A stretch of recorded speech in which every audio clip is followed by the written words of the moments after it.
हाँ, तो आज अपन पढ़ेंगे कुछ नया जो आपके कोर्स में ही है, मैं लाइन वाइज करवाता हूँ, आपको पता ही है। उसमें एक आपकी हेडिंग है कि जो अपन आगे पढ़ने वाले हैं, मैंडलीव पढ़ेंगे अपन, न्यूलैंड्स की पढ़ेंगे अपन, मैंडलीव पढ़ेंगे अपन, मॉडर्न पीरियोडिक टेबल पढ़ेंगे अपन, ठीक है, यानी आधुनिक आवर्त सारणी पढ़ेंगे, मैंडलीव की आवर्त सारणी पढ़ेंगे। तो उन सब में अपन क्या पढ़ रहे हैं? उन सब में अपन पढ़ रहे हैं तत्वों का वर्गीकरण, यानी कि क्लासिफिकेशन पढ़ रहे हैं अपन एलिमेंट्स का। तो यहाँ एक क्वेश्चन आता है, मैंडलीव या फिर अपने आधुनिक या मॉडर्न को पढ़ने से पहले क्वेश्चन आता है कि ये जितना भी इन लोगों ने या साइंटिस्टों ने वर्गीकरण किया, इनकी जरूरत क्या पड़ी, ठीक है, यानी कि वर्गीकरण की आवश्यकता क्यों पड़ी, समझ पा रहे हो? यहाँ एक क्वेश्चन एग्जाम में आ सकता है कि जो तत्वों का वर्गीकरण किसका है? तत्वों का। तत्वों के वर्गीकरण की आवश्यकता क्यों, ठीक है, necessity of classification of elements, है ना, वाई। तो वो अपन पढ़ने वाले, एग्जाम में क्वेश्चन यहां से भी आ जाएगा। तो अपन यहाँ इसका आंसर ये लिखेंगे कि सभी तत्वों को अलग अलग याद रखना। आपको पता है कितने सारे एलिमेंट हो गए, 118, उससे भी ज़्यादा हो गए, 125, 24 जो भी हो गए, प्रेजेंट बढ़ते ही चले जा रहे हैं। तो इन सभी तत्वों को, एलिमेंट्स को अलग अलग याद रखना, उनके रासायनिक और भौतिक गुण तथा उनसे बनने वाले यौगिक गुणधर्मों का अध्ययन कर पाना बहुत मुश्किल कार्य है कि नहीं है? सबको अलग अलग पढ़ना, उनकी केमिकल प्रॉपर्टी, उनकी फिजिकल प्रॉपर्टी, यानी it is very difficult to remember all the elements, their physical and chemical properties and properties of the compounds formed by them individually. इन सबको डिफरेंट याद करना, केमिकल और फिजिकली प्रॉपर्टीज को learn करना बहुत मुश्किल काम था। इसलिए अतः तत्वों के वर्गीकरण की आवश्यकता महसूस हुई। ये क्वेश्चन 2 मार्क्स का में आ सकता है और 2 मार्क्स में आपको ये पूरा आंसर लिख के आना है, समझ पा रहे हो? यानी कि so the necessity of classification of element was felt, समझ पा रहे हो? ओके। इसके बाद में कुछ 1-2 बातें और लिखनी है इसके अंदर कि वैज्ञानिकों ने क्या करा, साइंटिस्टों ने क्या करा कि कुछ गुणों के आधार पर इन तत्वों को एक क्रम में व्यवस्थित करने का प्रयास किया।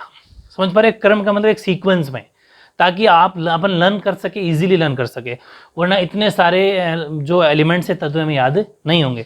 तो वैज्ञानिकों ने कुछ गुणों के आधार पर, कुछ प्रॉपर्टीज के आधार पर, scientist try to arrange these facts in a sequence based on some properties so that they can be studied in a simple and rational number, यानी कि ताकि हम क्या कर सकें, उसको एक क्रम में व्यवस्थित करने का प्रयास किया, जिससे इनका जो अध्ययन करना है, जो स्टडी करनी है, वो क्या हो जाए, सिंपल और रैशनल नंबर का मतलब होता है सरल और सुगम और तर्कसंगत तरीके से उसका स्टडी अपन कर सके। समझ पा रहे हो?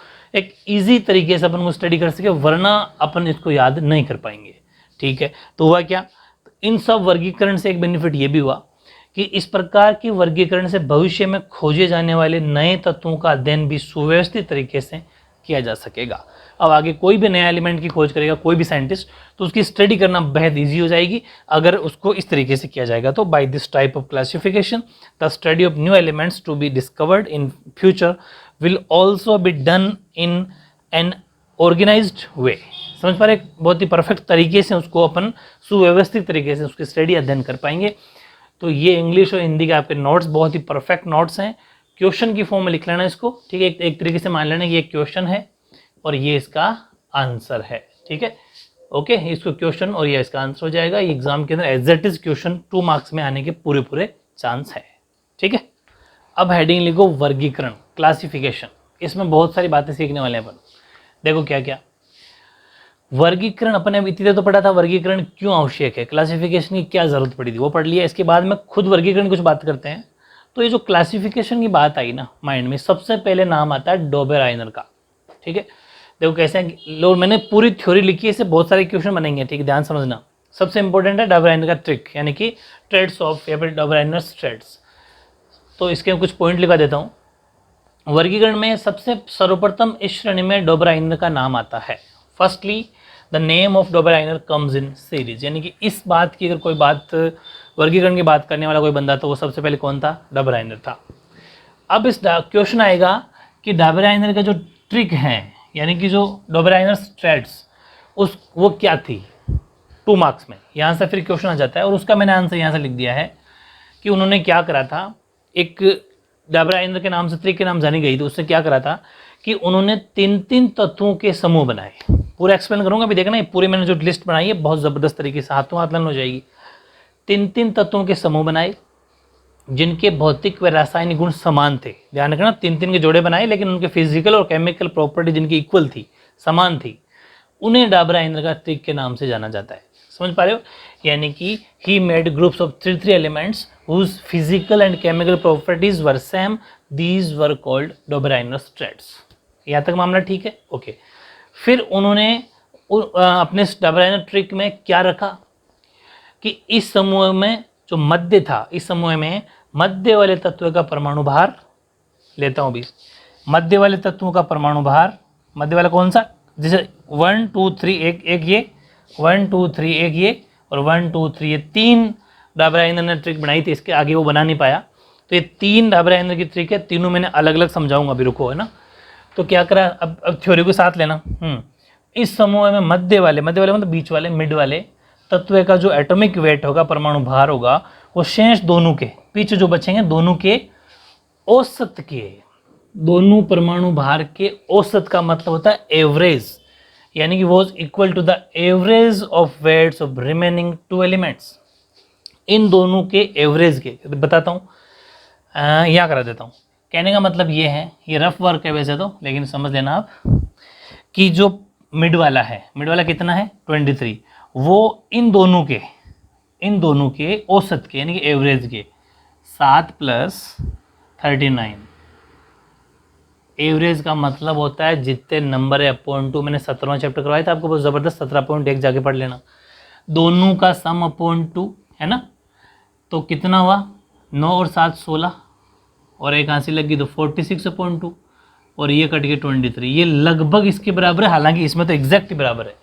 इन दोनों का सम इसके बराबर होता है, लेकिन आपके दिमाग में एक क्वेश्चन तो आ रहा होगा ना, क्या, मुझे पता है वो क्या आ रहा होगा, कि लिथियम का एटॉमिक भार 7 कैसे। इसका भी एक टेक्निक बताता हूँ लर्न करने की, लगभग में ये मेरी टेक्निक काम कर जाएगी। ट्रिक कैसे कि आपको पता है लिथियम वैसे 3 नंबर पे आता है, समझ पा रहे हो, 3 नंबर पे आता है हाइड्रोजन हीलियम लिथियम, लेकिन इसका जो एटॉमिक भार होता है वो दुगने से 1 ज़्यादा होता है। कुछ ये ऐसे एक्सेप्शन है, एक्सेप्शन लिए हैं इसने, बाकी तो सबके डबल होते हैं। जैसे हाइड्रोजन 1 है तो उसका एटॉमिक वेट भी 1 होता है, हीलियम 2 तो उसका एटॉमिक वेट 4, ऐसे लिथियम 3 6 होना चाहिए लेकिन 7 है। बाकी इधर देखो सोडियम 11 नंबर पे आता है, एटॉमिक वेट 22 होना चाहिए, मतलब ऐसे मेरे ट्रिक्स हैं, लेकिन 23 है, मतलब 1 ज़्यादा है। ऐसे ही पोटेशियम 19 पे होता है, 19 दूना 38 यानी कि 1 ज़्यादा है 39। ये आपको लर्न करने का तरीका है कि दुगना +1। क्यों बता रहा हूँ, क्योंकि आपको एग्जाम के अंदर डाबरा आइंदर ट्रिक जब लिख के आओगे, एग्जाम्पल एक ही लिख के आना, तीनों ट्रिक लिख के आने की जरूरत नहीं है, सिर्फ ये लिख के आना, इतना सा, और इसको मैं हाथों हाथ याद करवा दूंगा। क्या, दुगना +1। लिथियम कितने नंबर पे आता है, 3 पे, 3 का दुगना 6 + 1 7। सोडियम कितने नंबर पे आता है, 11 पे, 11 का दुगना 22, 22 + 1 23।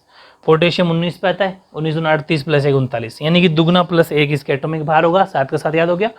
ये ट्रिक लर्न करके वहाँ पर लिख के आ जाना, पूरी थ्योरी प्लस ये ट्रिक, और यहाँ पर ये चीज़ समझ गए होंगे कि इन दोनों का एवरेज इसके वेट के लगभग बराबर होता है। हालांकि इसमें अप्रोक्स बराबर है, इन दोनों सॉरी एग्जैक्ट बराबर, इन दोनों में हो सकता है कोई अप्रोक्स बराबर हो, तो ये बात समझना, ठीक है। यानी कि remaining 2 elements are properties were also in between their properties, ठीक है, और तथा गुण भी दोनों तत्वों के लगभग उनके मध्य के थे उनके प्रॉपर्टीज में। अब मैं इसकी बात करता हूँ, तो इसको भी आप चेक कर लेना, भले इन दोनों को सम करो, प्लस एवरेज करना है तो यही कर लेते हैं अपन, ठीक है। यानी कि 137 + 40 अपॉन 2 किया आपने, तो क्या आया 7 7 और 1, ठीक है, अपॉन 2 किया तो 2 8 16, 2 8 16, फिर 2 8 16 बच गया 88 यानी 88.5। यहाँ 88 है तो इसने यही तो कहा था, लगभग वर्ड यूज़ क्यों किया, क्योंकि एग्जैक्ट नहीं कह सकते, हालांकि इसमें एग्जैक्ट है, तभी तो मैं कह रहा हूँ एग्जाम में ये लिख के आना। लेकिन वैसे लगभग का मतलब ये होता है कि वो जो उसने कहा था कि group remaining elements of properties were also between their properties, यानी कि उसके लगभग बराबर होगा, ठीक है, एग्जैक्ट होने की जरूरत नहीं है, लगभग बराबर होगा। ऐसे इन दोनों को चेक कर लो, 35 + 127 + 35/2 है ना, इनको करोगे तो क्या आएगा 7 5 12, ठीक है, फिर यहाँ हो गया 6 और एक 165 हो गया, अपॉन 2 करोगे तो 2 8 16, 2 8 16, फिर 2 दूनी 4, यानी 82.82। तो लगभग वहाँ 80 आ रहा है, तो यहाँ 82.82 आ रहा है, तो लगभग उसके बराबर आएगा, ये उसने बात कही थी। लेकिन ये जो डाबर आइनर है वो फेल कैसे हो गया कि ये सिर्फ तीन ही टेबल बना सका है। देखिए 3 का एक जोड़ा ये, 3 का एक जोड़ा ये, 3 का एक जोड़ा ये, इनके अलावा वो चौथा जोड़ा नहीं बना पाया, इसलिए डाबर आइनर खत्म हो गया, मतलब इसकी सिस्टम खत्म हो गया। डाबर आइनर के बाद में आया जॉन अलेक्जेंडर न्यूलैंड, ठीक है। ये अपना एक सिद्धांत या अष्टक नियम लेके आया। इसके नियम को किस नाम से जाना जाता है? लॉ ऑफ ऑक्टावेव्स, यानी कि अष्टक नियम लेके आया। ध्यान रखना, जॉन अलेक्जेंडर न्यूलैंड ने अष्टक नियम दिया। एग्जाम आ सकता है, अष्टक नियम किसने दिया? न्यूलैंड ने। पूरा नाम जॉन अलेक्जेंडर न्यूलैंड, यानी कि John Alexander Newland gave law of octaves. याद हो जाएगा, ठीक है। दूसरा, उन्होंने तत्वों को उनके बढ़ते हुए परमाणु भार के क्रम में व्यवस्थित किया तथा पाया कि हर 8वां तत्व, जो 8वें तत्व का गुण है, वो पहले तत्व के गुण के समान थे। यानी कि उन्होंने क्या करा कि he arrange the elements in increasing order of their atomic weights and found that properties of 8th element were similar to first one. समझ पा रहे हो? जिसको अपन संगीत के जो सुर होते हैं, जैसे कि संगीत में सा रे गा मा प घ नी सा, 7 स्वर होते हैं, जो 7 स्वरों के बाद में 8वां स्वर पहले स्वर जैसा ही आता है। जैसे कि अब सारे गामा पा ग नी सा, वापस सारे गामा से स्टार्ट होता है, देखो सा से सा, वापस सा पे स्टार्ट हो रहा है। तो हर 8वां स्वर है वो पहले स्वर जैसा, 1 2 3 4 5 6 7 8, ये 8वां देखो हर बार इस पहले जैसा आ रहा है, तो वापस सा से सा। इसकी तुलना इसके ऑक्टावेव से की जाती है, मतलब इसका कंपैरिजन किया जाता है, ठीक है, संगीत के 7 स्वरों से। इंग्लिश वाला भी लिख सकते हैं, like the notes of music, और ब्रैकेट के अंदर लिख सकते हो, हिंदी में भी लिख सकते हो आप एज इट इज, इंग्लिश वाला भी सा रे गा मा प घ नी सा, यहां पर लिख देना यहाँ पे, ठीक है। After 7 notes 8 notes, 8th notes is same as first note, ठीक है, ओके। अब जैसे अपन ने डाबर आइनर के अंदर एक एग्जाम्पल लिया था अपन ने, कौन सा? वो इधर वाले जो मैंने टेबल लिखवाई थी आपको, सोडियम वाली, लिथियम वाली, वैसे ही इसका भी एक एग्जाम्पल लिया अपन ने। इसके भी अपन को एक एग्जाम्पल याद करना पड़ेगा। लिथियम से शुरू कर दो, लिथियम के बाद में beryllium, boron, carbon, nitrogen, oxygen, phosphorus, याद करवा रखा है मैंने आपको। तो वही ऐसे इसके साथ इसके 9 11 6 पे आता है, तो देखो दुगुना, मैंने कहा था लगभग में दुगुना होगा, बाकी दुगुना +1, दुगुना +1 3 पे आता है तो 7, 4 पे आता है तो 9, एक ज़्यादा, 5 पे आता है तो एक ज़्यादा, 6 का दुगुना 12, 7 का दुगुना 14, 8 का दुगुना 16, 9 पे आता है 18, लेकिन एक ज़्यादा, ठीक है। तो ये कुछ सिंपल सी है, लेकिन वही वाली बात है कि एलिमेंट, और ये कौन सी वाली बात कि ये नियम भी कैल्शियम के आगे, यानी कैल्शियम तक तो ठीक था, 2-3 एग्जाम्पल और है आपकी बुक में, लेकिन वो लेना नहीं है, अपन को एग्जाम्पल एक ही लिखे आना एग्जाम में, ज़्यादा याद भी नहीं होंगे। तो ये नियम भी कैल्शियम के आगे तत्वों के लिए उपयुक्त सिद्ध नहीं हुआ, यानी कि this law was also not proved useful for elements after calcium, ठीक है। तो ये इंग्लिश और हिंदी दोनों एग्जाम्पल बता देना।